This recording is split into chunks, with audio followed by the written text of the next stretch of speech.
Assalamualaikum. Saya Eka Fakirana Jelastia. Saya dari D3 Kebidanan tingkat 1A. Di sini saya akan menjelaskan peran bidan, uang lingkup pelayanan kebidanan, dan profesionalisme bidan.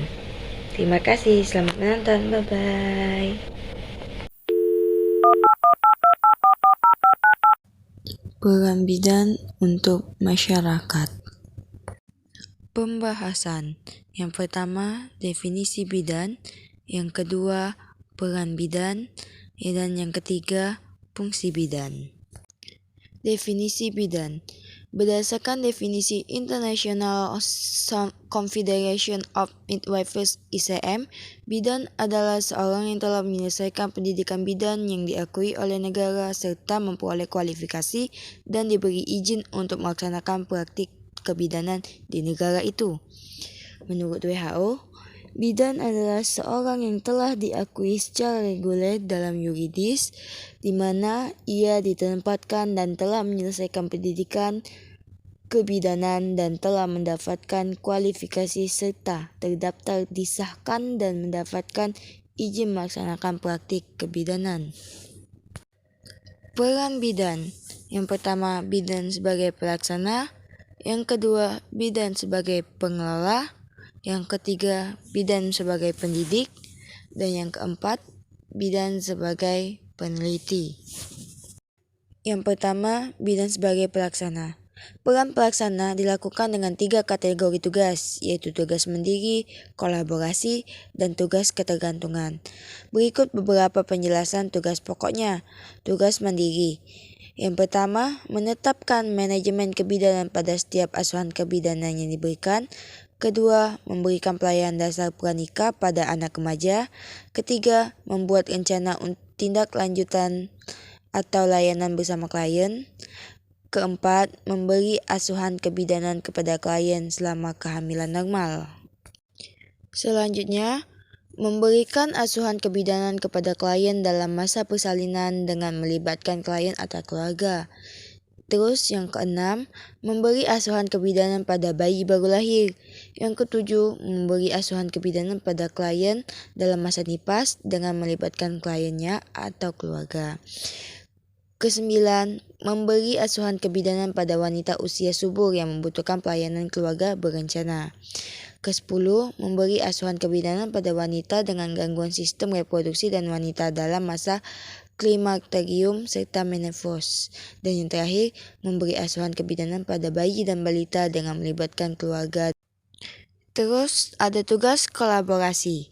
Nah, tugas kolaborasi ini adalah menerapkan manajemen kebidanan pada setiap asuhan kebidanan sesuai fungsi kolaborasi dengan melibatkan klien dan keluarga, memberi asuhan kebidanan pada ibu hamil dengan risiko tinggi dan pertolongan pertama pada kegawat daruratan yang memerlukan tindakan kolaborasi, mengkaji kebutuhan asuhan pada kasus risiko tinggi dan keadaan kegawat daruratan yang memerlukan tindakan kolaborasi, memberi asuhan kebidanan pada ibu dalam masa persalinan dengan risiko tinggi serta keadaan kegawat daruratan yang memerlukan pertolongan.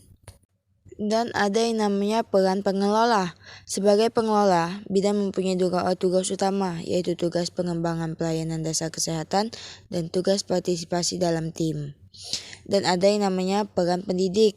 Sebagai pendidik, bidan mempunyai 2 tugas utama juga, yaitu pendidik dan penyuluh. Nah, dalam tugas mendidik, bidan memberikan pendidikan dan penyuluhan kesehatan pada klien. Dalam tugas sebagai penyuluh, bidan memberikan pelatihan dan membimbing kader. Dalam peran pendidik juga, bidan juga bisa menjadi dosen yang mengajar mahasiswa, dan juga bidan bisa melakukan penyuluhan kepada ibu-ibu yang hamil atau menyusui. Nah, ada yang namanya peran bidan di penelitian. Sebagai peneliti, bidan bertugas melakukan penelitian atau investigasi dalam bidang kesehatan, baik secara mandiri maupun berkelompok.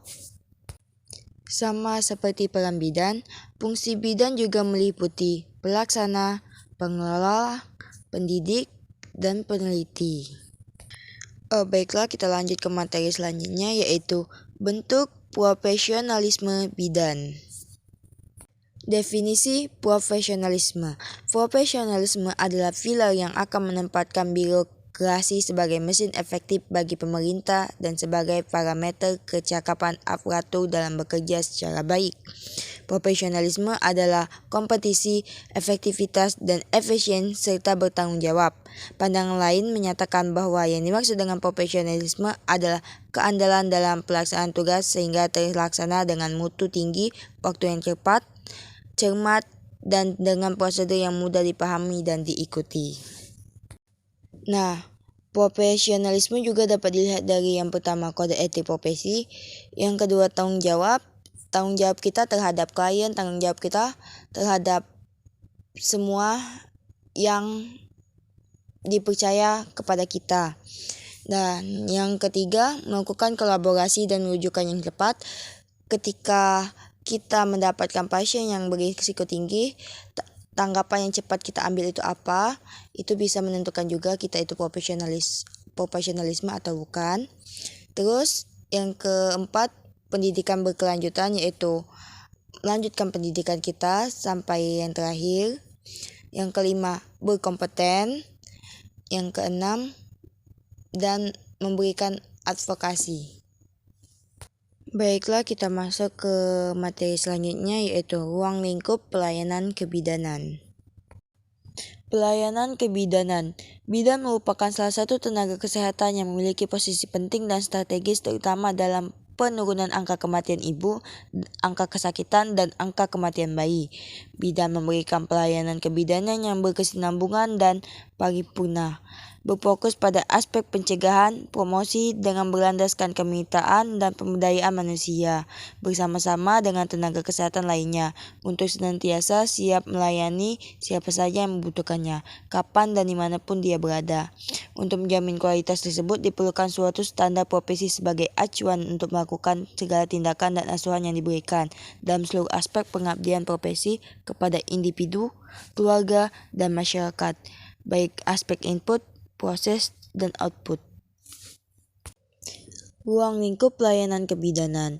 Pelayanan kebidanan berfokus pada upaya pencegahan, promosi, kesehatan, pertolongan, persalinan normal, deteksi komplikasi pada ibu dan anak, melaksanakan tindakan asuhan sesuai dengan kewenangan atau bantuan lain jika diperlukan, serta melaksanakan tindakan kegawat daruratan.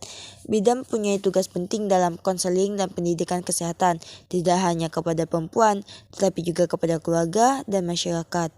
Kegiatan ini harus menjangkau pendidikan antenatal dan persiapan menjadi orang tua, serta dapat meluas pada kesehatan perempuan, kesehatan seksual atau kesehatan reproduksi, dan asuhan anak. Bidan juga dapat praktik di berbagai tatanan, di pelayanan, bisa di PMB, praktik mandiri bidan, rumah sakit, klinik, atau unit kesehatan lainnya. Terima kasih sudah menonton, sampai jumpa.